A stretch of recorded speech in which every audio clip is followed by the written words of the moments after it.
Hello and welcome to another edition of the online homeschool education supplement that we know as Interesting Stuff. And today we will be taking a peek into the world of riveting robots. Now you may have noticed that robots and technology are kind of taking over everything.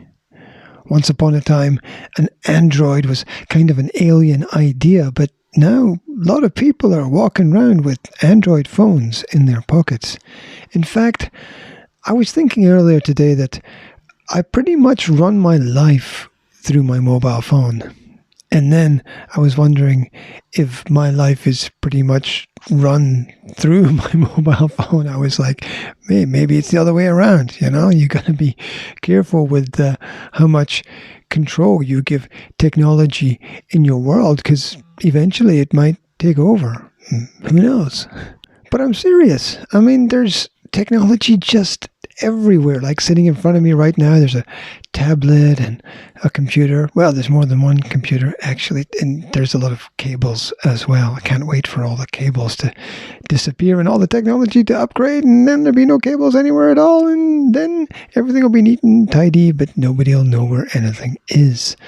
No, seriously, think about what it's going to be like when your apartment or your home is digitally secure. Think about what it's going to be like when your fridge reads the labels on everything that's in there and tells you what you need to buy, or even orders it for you. I mean, is it really so far-fetched? We have self-driving cars, right? And we even have shops that don't actually have anybody working in them. You can just go in and pick up stuff and scan things and leave. It's a pretty weird future that we're walking into. But just for now, we'll focus specifically on robots and their role in the world. In fact, did you know that the word robot actually comes from the Czech language? Originally, robotnik meant worker. So I guess a robot was seen as something that could do a specific task. And crazily enough, now we find it taking away people's jobs just as much as helping us to get things done. But everything's a double-edged sword. Anyway, let's take a closer look at the present rocking robotics revolution. Now, as I pointed out, we are surrounded by technology. But where did it all begin? And when did it all begin? Well, a lot of it comes from human dreams and perhaps even science fiction writers. Because long before anybody built a robot, they appeared in stories and magazines and books and plays and films. People seem to like the idea of lifelike machines that could do jobs for us. And then somewhere around 80 to 90 years ago, engineers actually began to try to build real robots with moving parts. Of course, the technology was very basic and rudimentary, but everything starts like that, I think. The actual first real robots looked like tortoises. They were called Elmer and Elsie and were built in 1948. They were not like other machines that did the same things over and over. They were automated, meaning they worked by themselves. They could sense light and respond by moving towards dim lights and away from bright ones. And these simple tasks were the basic elements of fundamental problem solving. In fact, robots are essentially computer-controlled digital systems. They need to be programmed. And this means that they will have a set of specific instructions that they always follow, which in general is believed to be a good thing because you sort of always know what they're going to do. Unlike people, because when you give them a set of instructions, well, it could go in any one of a number of directions. Most robots are, in the modern world, constructed from several different elements together. I mean, apart from the obvious processors and batteries and motors and sensors that are there, they need to be able to realize the environment that they're in. They need to be able to process the information in the environment. They need to be able to move around it. And they need to be able to draw energy from some kind of power source. In essence, to function quite like people, because people need their brains and their senses, and they need food for energy. And we got our muscles and our limbs to help us move around. So most of the modern robots are some kind of digital copy of something that biologically already exists. And have you noticed that, especially in films, it's getting harder and harder to tell the robots from the humans? Because the robots in stories are often humanoid, which means they're shaped like humans and designed to act like humans as well. Now, although most real robots aren't humanoid, NASA has actually designed a robot that looks just like an astronaut. The robonaut can move around and use tools, and it's predicted that one day could fly on rockets up into space and do things like fix satellites, which is pretty cool because it's a pretty dangerous job and most people don't really want to do that. Now, if you look around, you can see that most robots have been built or constructed to perform specific tasks or jobs. Satellites, for example, up in the sky are just robots, essentially. They take images of the environment that they can send and relay to us, and sometimes they can even fix themselves if they've got problems. And they also carry cameras and sensors to detect a lot of distant objects. And you've probably seen pictures of the International Space Station. And if you have, you might have realized that it's got a giant robotic arm that it uses to grab things in space. And this is especially important for the delivery of cargoes and essentials to the station. Now, obviously, that isn't the only robotic arm. In fact, the world's first robot to be put to work was a mechanical arm that was used in a car factory back in 1961. Interestingly, today, millions of robot arms are used in car factories all over the world. And it's just seen as a normal part of daily life. And if you've seen cars moving along an assembly line, you will have realized that a lot of the jobs that were once done by people are now done by the robots when the different parts of the car are fitted together. And when the car is sprayed different colors, for example, that's often done by a robot as well. And it might not be a bad thing because a lot of those environments are quite toxic for people with different chemicals and sprays and metallic parts that are in the air, and you don't want to be breathing those in. In fact, robot arms are also used in hospitals now as well. There are surgical robots that allow surgeons to perform complex operations with extreme precision. In fact, we're reaching the stage now where a doctor doesn't even need to be in the same place as the patient in order to perform the operation. For example, a doctor could be in one hospital in one country, and the robot could be in a different hospital in another country, and with the right cameras, the doctor can operate the robot to perform the surgery that's necessary. It does seem really sci-fi, but that's where we're at. And to be honest, I'd rather have a really, really well-trained good doctor from another country performing the operation from someone who just happens to live in the same geographical area. But that's just me because I think about things like that. Anyway, you might have seen on the internet things like robotic dogs. Yep, they can chase balls and learn tricks and follow their owners just like real dogs. Although why you'd want a robot rather than a real dog, I'm not exactly sure because, you know, the real dog is all kind of got personality and it's got its fur and it's fluffy and it's cuddly, and I'm not sure that you'd want to replace that with something technical. But who knows? Maybe just like the robots are more humanoid, maybe they'll become more dogoid or petoid or something in the future. Who knows? I mean, there are some advantages, of course. I've mentioned a few already, but robots don't get too harmed by conditions that are too hot or too dark or too noisy or even just too dangerous. Their sensors can detect things that our senses can't, such as gases in the atmosphere. And this is useful for search and rescue missions. It's useful for research. It's useful for having things like maybe robotic firefighters that have cameras that can detect heat instead of light so they can see through the thick smoke and find the people and rescue them. And why not, right?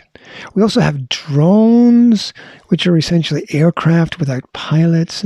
Most drones are flown by remote control, but some are robots that can actually fly by themselves.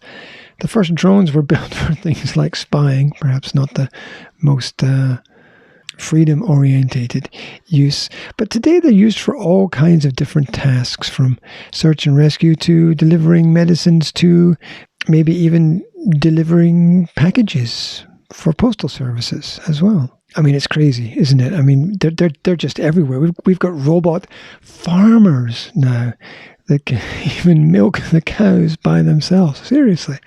In fact, milking robots are actually used in most developed countries around the world. The cows choose when to be milked by going into the pen. Seriously. And there are also robotic farmers that plant seeds and spray weeds and prune the plants and pick the fruit and even clean the buildings as well. On top of that, there are diving robots that explore deep oceans and trenches and underwater caves and inspect the parts of boats and bridges and pipes that are hidden underwater.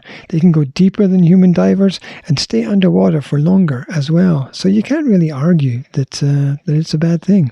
On top of that, did you know there are swarms of tiny robots that get dropped into the ocean to collect information about pollution or currents?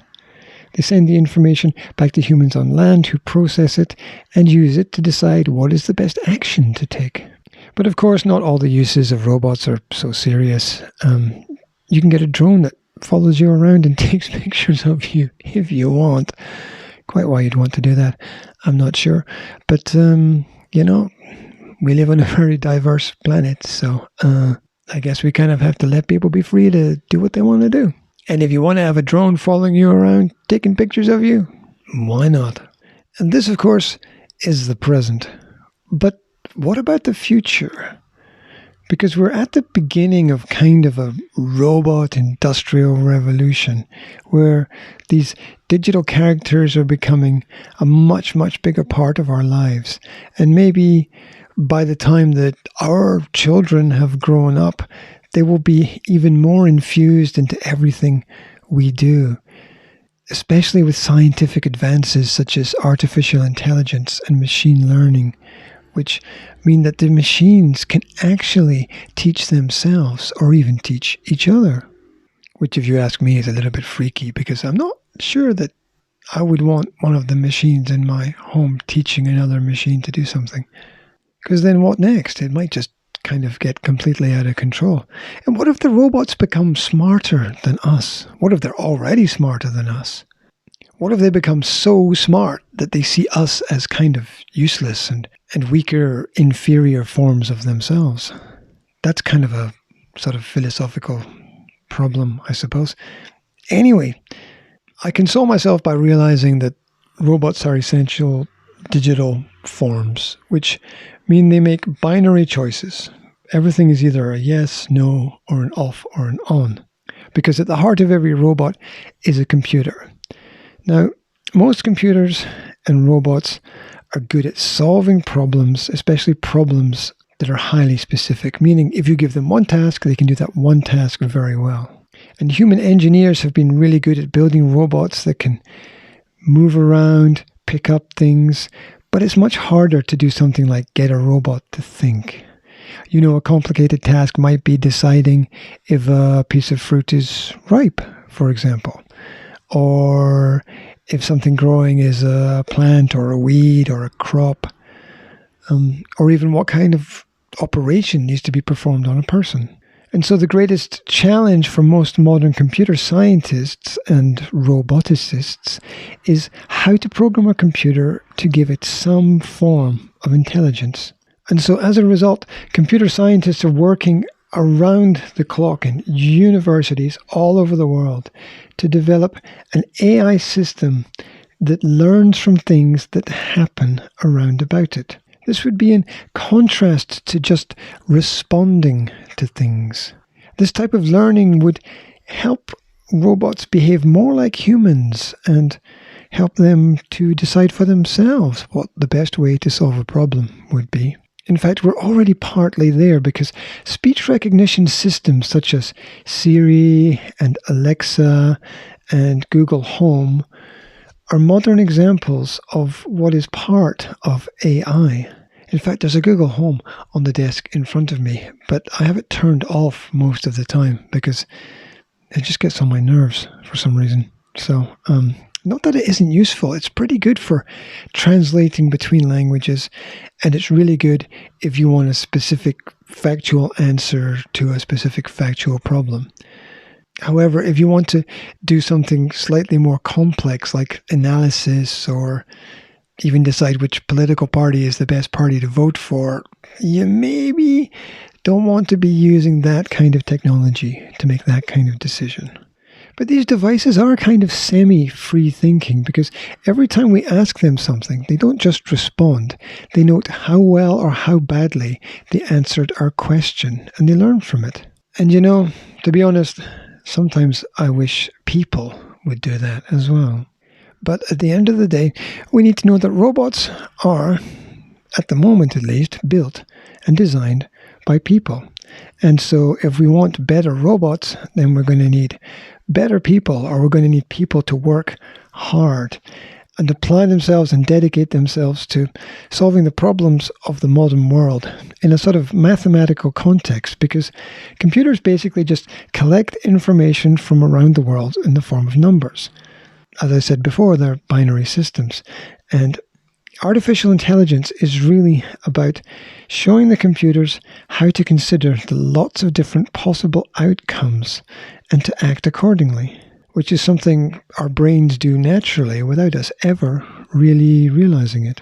And if robots are going to appear everywhere, we can generally assume that they will probably be involved in education as well. You know, have you ever wondered, maybe a robot would take over from your teacher? What do you think? Would that be good? Would that be bad? I imagine something in the middle might be good, where perhaps the android and the human teacher are both in the room at the same time. Because something in the back of my mind says you don't want to depend too much on one without the other. But there are already some robots designed to work in classrooms. Some can even play games with young children. But they still miss the human touch, the human empathy. They still are not really able to notice when someone is feeling sad or doesn't understand, or perhaps is not completely focused on what they need to do. So I don't think there's going to be any dramatic change in that area in the near future. But I've been wrong before, so I guess we'll just have to wait and see. Now, I mentioned earlier that all of the digital systems are kind of reproductions of biological systems. Basically, we look at how nature works, how humans work, and we try to create a system that repeats that to some extent. And one of the results of this has been that scientists are creating now robotic animals. I already mentioned the dog earlier, so we have a little window into that. And I was thinking, why dogs? Why not cats? Why don't they create digital cats? I guess it's because people see dog as like man's best friend or something like that, and cats are far more independent. But why not robot cats? Why not robot mice? Because there are so many other animals that scientists have tried to recreate. For example, did you know there was a robotic seagull? Yep, it exists. It's real. That can fly just like the real thing. It's got wings, and it's able to twist its body and its tail and control its flight all by itself. Seriously, it exists. And not only that, there are actually robotic snakes. These have been used to look for earthquake survivors trapped in collapsing buildings. And just like real snakes, they can squeeze into tight spaces and even climb trees. I think I also once saw a video of one of them swimming in water as well. So wow, right? I mean, there's so much out there going on that we just don't know about. Because on top of that, there's actually robotic bees, which use artificial muscles that contract when a voltage is applied through their systems. They even have sensors that mimic the eyes and antennae of bees so that they can respond to their environment. And you want something even more crazy? There's actually a solar-powered sloth bot which moves between trees. This is used to collect data to help conservationists monitor endangered species. They were built because robotic engineers were inspired by real sloths and their super slow, low-energy lifestyle. And let's throw in a couple more for good measure. There's actually a soft robotic fish called SoFi that can swim around coral reefs, and this is used for taking close-up pictures of real fish without disturbing them as a human diver would. Although if fish can think, they must be wondering, what the hell is that? But then I don't think fish get that far in their thinking. And our final animal is the bionic robotic ant. And now these are not only autonomous, but they work together as a team, moving objects that would be too heavy to lift alone. And of course, their designers were inspired by the cooperative behavior of real ants. And so it seems to me like there's pretty much no limits with what robots can be trained to do if we're able to make digital copies of the biological world. It's crazy, isn't it? What do you think? Are you going to have one of these pets one day? One of these digital pets? I'd rather have a real pet. You can't beat the human emotional connection with the animal, really, can you? But it will be interesting to see where everything goes. I remember there were these digital little pets, the Tamagotchi pets that were popular about 10 or 15 years ago. That was a craze. So maybe that'll come back. Who knows? People love chasing those digital Pokemon characters around as well, so maybe something will come out of that sphere. Who knows? What do you think? If you've got an opinion, you can drop me a line and let me know. So that's about it for these rocking robots for today. I hope I gave you something to consider, something to think about. Remember, as always, there's some comprehension questions under the video to help you check your understanding of all the information that we've checked out. And if you'd like a completely different topic, you can let me know about that as well. Maybe I will pick something that you suggest. Who knows? I really don't like to limit myself to only things that I know. So it really, seriously, if you come up with a topic, I will at least, think about it. So there we go. That's it. I hope that wherever you are, whatever you're doing, you're having a good time. And I'll speak to you again soon. Have a good one. Take care.